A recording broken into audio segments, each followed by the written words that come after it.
Welcome back to our channel.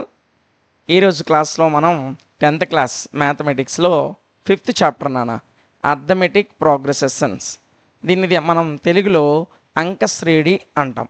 అంకశ్రేణులు అని మనకి ఇచ్చాడు. సో ఇది వరకు ఇది ప్రోగ్రెసెషన్స్ అని చెప్పి అర్థమెటిక్ ప్రోగ్రెసెషన్స్ ఇలా 3 టాపిక్స్ ఇచ్చాడు. కానీ మనకి ఇప్పుడు న్యూ టెక్స్ట్ బుక్ కాబట్టి జస్ట్ ఓన్లీ ఒక టాపిక్ మాత్రమే మనకి 5th చాప్టర్ కింద ఇచ్చాడు. ఓకేనా? సో చాప్టర్ నేమ్ వచ్చేసి అర్థమెటిక్ ప్రోగ్రెసెషన్స్. ఓకేనా? సో ఈ చాప్టర్లో ఉన్నటువంటి ఎగ్జాంపుల్స్ ప్రాబ్లమ్స్ అదేవిధంగా ఎక్సర్సైజ్ ప్రాబ్లమ్స్ కూడా డిస్కస్ చేద్దాం. ఓకేనా నాన్న? మరి ఇంకెందుకు ఆలస్యం, క్లాస్లోకి వెళ్ళిపోదామా? చూడండి, ముందు ఫస్ట్ ఎగ్జాంపుల్ అలాగే సెకండ్ ఎగ్జాంపుల్ ఇలా 1-2 ఎగ్జాంపుల్స్ డిస్కస్ చేసిన తర్వాత ఫస్ట్ ఎక్సర్సైజ్లోకి వెళ్దాం. ఓకేనా నాన్న? సో ఈ చాప్టర్లో ఉన్నటువంటి ఫస్ట్ ఎగ్జాంపుల్ ఏంటో చూడండి. ఫర్ ద ఏపీ అంటే అర్థమెటిక్ ప్రోగ్రెసెషన్స్. ఓకేనా? So for the AP 3/2, 1/2, -1/2, -3/2 and so on. Right the first term and the common difference D. ఇది ఒక ఏపీ ఇచ్చాడు అన్న, ఒక అర్థమెటిక్ ప్రోగ్రెసెషన్ వాడు ఇచ్చాడు. అందులో మొదటి పదాన్ని ఫస్ట్ టర్మ్ని మరియు కామన్ డిఫరెన్స్ని మనకి రాయమని చెప్పాడు. ఓకేనా? ఫస్ట్ వాడు ఇచ్చిన ఏపీ రాసేయండి. సొల్యూషన్ అని పెట్టి గివెన్ ఏపీ అంటే ఏం చెప్పాను? అర్థమెటిక్ ప్రోగ్రెసెషన్. ఓకేనా? గివెన్ ఏపీ అని చెప్పి 2 చుక్కలు పెట్టి వాడిచ్చినటువంటి ఈక్వేషన్ రాసేయండి. 3/2, 1/2, -1/2, -3/2 and so on. ఓకేనా? సో వాడు ఇచ్చినటువంటి క్వశ్చన్ రాసేసాను నాన్న. ఇందులో మనకి ఏమేమి కట్టమన్నాడు? ఫస్ట్ టర్మ్ ఒకటి రాయమన్నాడు, అదేవిధంగా కామన్ డిఫరెన్స్ను కూడా రాయమన్నాడు. కామన్ డిఫరెన్స్ని స్మాల్ డీతో సూచిస్తాం నాన్న. సో మీకు ఫస్ట్ టర్మ్ తెలుసు, వీటన్నిటిలో ఏదైతే ముందుందో అదే ఫస్ట్ టర్మ్. ఓకేనా? సో ఇది ఫస్ట్ టర్మ్ కాబట్టి నేనేం చేస్తున్నానంటే ఫస్ట్ టర్మ్ దీన్ని స్మాల్ ఏతో సూచిస్తాం నాన్న. First term A is equal to 3/2. ఓకేనా? నెక్స్ట్ మనకి ఇంకోటి ఏం అడిగాడు? Common difference. సో రాయండి కామన్ డిఫరెన్స్.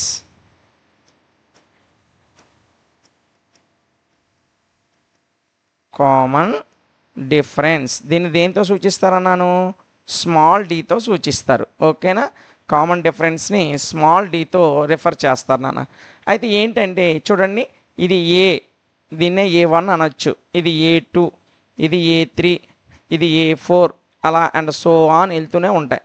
ఓకేనా? మనకు కామన్ డిఫరెన్స్ కావాలంటే ఈ రెండిట్ల మధ్య తేడా లేదా ఈ రెండిట్ల మధ్య తేడా అంటే ప్రతి వరుసగా ఉండేటువంటి 2 కాన్సిక్యూటివ్ నెంబర్స్ ఏవైతే ఉంటాయో సో ఈ 2 పదాల మధ్య ఈ 2 సక్సెసివ్ టర్మ్స్ మధ్యలో ఉన్నటువంటి డిఫరెన్స్ని కామన్ డిఫరెన్స్ అంటాం. అయితే దీనికి ఫార్ములా ఏంటంటే A2 - A1 లేదా A3 - A2 నుంచి A1 అయినా తీయొచ్చు, A3 నుంచి A2 అయినా తీయొచ్చు, A4 నుంచి A3 అయినా తీయొచ్చు, A5 నుంచి A4 అయినా తీయొచ్చు. అది కామన్ డిఫరెన్స్ ఫార్ములా. అంటే దాని ముందున్న టర్మ్ నుండి ఫస్ట్ టర్మ్ని తీయాలి. సో ఇక్కడ ముందున్న టర్మ్ ఎంత? 1/2 మైనస్ ఫస్ట్ టర్మ్ ఎంత? 3/2. సో రెండిట్లకి LCM 2a కాబట్టి 1 - 3 ఈజ్ ఈక్వల్ టు -2/2 అంటే కామన్ డిఫరెన్స్ -1 వచ్చింది. ఓకేనా? సో ఒకవేళ ఇది మీకు కనిపించకపోతే మరలా చేస్తాను చూడండి. ఇదిగోండి మరలా చేస్తున్నాను మీకోసమే. Common difference. కామన్ డిఫరెన్స్ అంటే నాన్న ఏం రాయొచ్చు? కామన్ డిఫరెన్స్ని మనం దేంతో సూచిస్తామని చెప్పాను? డీతో సూచిస్తారని చెప్పాను. దీనికి ఫార్ములా ఏంటి? A2 - A1 లేదా A3 - A2 లేదా A4 - A3. ఓకేనా? దాని ముందున్న టర్మ్ అంటే పెద్ద పదం నుంచి దాని వెనకాతలో ఉన్న చిన్న పదాన్ని తీయాలి. వరుస పదాలు A2 A1 వరుసగా ఉంటాయి. A2 నుంచి A1 తీయాలి, A3 నుంచి A2, A4 నుంచి A3 ఇలా వాటి మధ్యలో ఉన్న డిఫరెన్స్నే కామన్ డిఫరెన్స్ అంటాం. సో చూడండి, ఇక్కడ మనకి A2 ఎంత ఇచ్చాడు నాన్న, ఇదిగోండి సెకండ్ పదం 1/2 అనేది A2, 3/2 అనేది A1. ఓకేనా. సో 1/2 A2 మైనస్ 3/2 అనేది A1. సో రెండిట్లకి ఎల్సిఎం 2కి 2కి ఎల్సిఎం 2A కాబట్టి పైన ఉన్నవి యాజ్ టీస్గా అలాగే రాసేస్తాం. 1కి 1, 3కి 3, మధ్యలో మైనస్ ఉంది. సో 1 - 3 అంటే -2 వస్తుంది, కిందన కూడా 2 ఉంది. 2 2 క్యాన్సిల్ అయిపోతే మనకు కామన్ డిఫరెన్స్ D = ఎంత వచ్చింది నాన్న, -1. సో ఫస్ట్ టర్మ్ అడిగాడు. ఫస్ట్ టర్మ్ అంటే ఆ ఏపీలో ఉన్నటువంటి ఫస్ట్ టర్మే A. ఇక కామన్ డిఫరెన్స్ అంటే రెండు పదాల మధ్య ఉన్నటువంటి డిఫరెన్స్. ఓకేనా. సో ఇది నాన్న అర్థమైంది కదా. సో ఇది ఫస్ట్ ఎగ్జాంపుల్. ఓకేనా.